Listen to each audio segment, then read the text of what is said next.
குதிக்கால் வலி. காலையில் எந்திரிச்சு காலை கீழே ஊனும்போது ரொம்ப பெயின்ஃபுல்லாக இருக்குது. எக்ஸாக்டாக இந்த இடங்கள் தெரியுதுங்களா?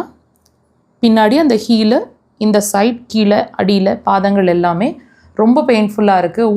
ஊன்னா அவ்வளோ வலி தெரியுது.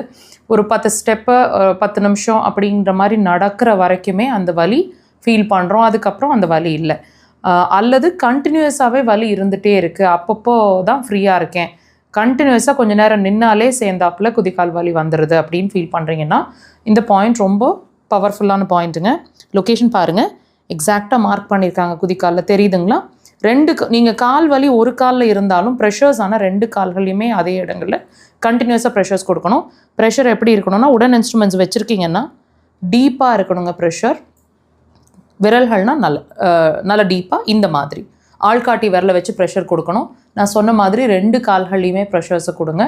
3லேருந்து 5 முறை. இப்போ நீங்கள் தூங்கி எந்திரிச்சு காலை கீழே ஊனும்போது உங்களுக்கு வலிக்குதுன்னா காலை கீழே ஊன்றதுக்கு முன்னாடியே இந்த ப்ரெஷரை 3லேருந்து 5 முறை. ஒரு ப்ரெஷருங்கிறது 10லேருந்து 15 செகண்ட் கண்டினியூஸாக ப்ரெஷர் ஒரு 3லேருந்து 5 முறை கொடுத்து முடித்த பிறகு காலை கீழே ஊனி பாருங்கள். டிஃப்ரென்ஸ் அந்த வலி ஒன்றும் இல்லைன்னு ஃபீல் பண்ணுவீங்க, அல்லது வலி குறையும். First day, second day, third day, fourth டேங்கும்போது நல்லாவே வலி ரெடியூஸ் ஆகிடும். ஒரு 1 வீக் 10 டேஸ் கண்டினியூஸாக கொடுங்க. ரொம்ப கடுமையான வலி இருந்துச்சுன்னா ட்ரை பண்ணுங்கள்.